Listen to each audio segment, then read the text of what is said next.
तर आज आपल्याला जायचं होतं बघा तांड्याला. स्वागत आहे मित्रांनो आपल्या नवीन ब्लॉग मध्ये.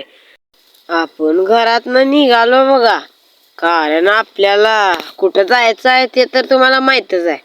मग आपण तांड्याच्या दिशेने निघालो बघा.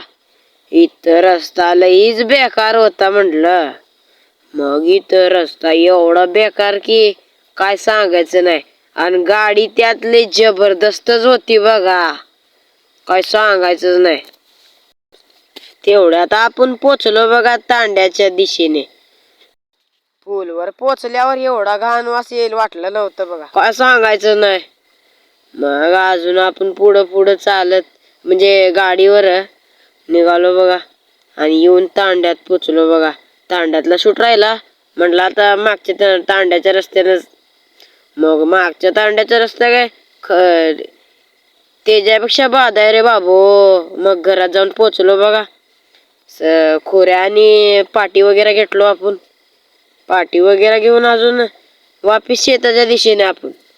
आपलं काम काय असते, शेत तांडा शेत तांडा. मग आपण पुढच्या तांड्याच्या रस्त्याने पोचलो बघा. इथं सगळी गुरं रस्ताच पॅक केली होती, काय सांगायचंच नाही बघा. मग आपण आता फुल ओलांडायला आलोय म्हटलं, आता काही विषय नाही. मग आता फुलपशी आलोच बघा आपण. फुलपशी आलो आणि इथं घाण सुटला बघा फुलचा, काय सांगायचं नाही.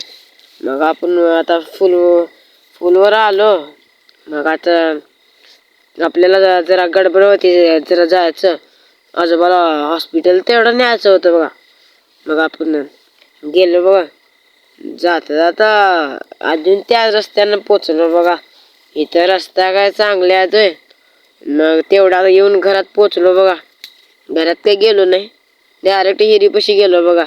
तिथं जाऊन पाठी वगैरे ठेवून घेतलं बघा. मग तिथं ना आपण अजून घरापाशी आलो बघा, कारण आपल्याला पेटपूजा तर करावंच लागते. मग आपण जाऊन घरात शिरलो बघा.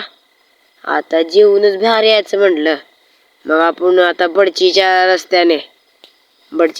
रस्त्याने आता आजोबाला दवाखान्याला जायचं होतं. मग काय सांगायचं नाही, एवढ्या हालत मध्ये सुद्धा आजोबा गाडी चालवतो म्हटल्यावर काही विषय नाही. आणि इथं पूलवर लोक काय वेगळंच करत होते बघा. इथं ट्रॅक्टरनं पाणी ओढत होते ओढ्यातलं. म्हटलं आपलं काय जाते म्हटलं. मग तेवढ्यात आपण जाऊन पोचलो बघा हॉस्पिटलला पोचलो बघा. मग हॉस्पिटलमध्ये शिरलो बघा आतमध्ये. मग ते सगळं हॉस्पिटलला दावून आता आपण अजून घराच्या दिशेने. मग मित्रांनो, आजचा ब्लॉग कसा वाटला कमेंटमध्ये नक्की सांगा हो. मग आतापर्यंत गाडी काय आटली नाही बघा, संध्याकाळचे 4 वाजले.